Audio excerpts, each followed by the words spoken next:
we're interested in, and we're interested in the business model, and really diving in. You know, obviously there's plenty of interest in the social network.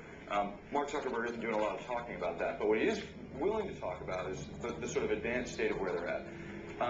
What they're looking at now is an advertising model that sort of started way back when the internet began. You know, this is a journey. Advertisers have always thought the web might be the great promise to deliver the sort of best possible targeting medium that was out there. Certainly Facebook can do that, but there are lots of other things it can do too, and it's really sort of at a mature state now. I was going to say, one interesting point that you make is that you actually make the argument that Google should be worried about Facebook, which is, that's the first time I've heard about them. Yeah, I mean, look, first of all, there are hundreds of ex-Google executives at Facebook, which tells you a little bit something about the trajectory of the company.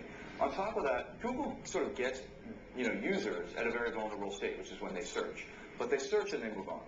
Facebook is a closed loop. You're in there, you see page after page after page, and really the advertising that works on Facebook isn't about making a purchase immediately. So the ads are really small, they're located on the right side of the page, and they're limited to 135 characters, even less than a tweet.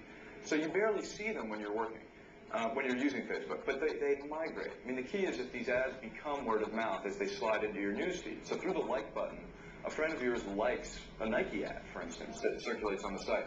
All of a sudden that Nike ad is in there with, you know, I went to a birthday party last night. Oh, I like this Nike ad.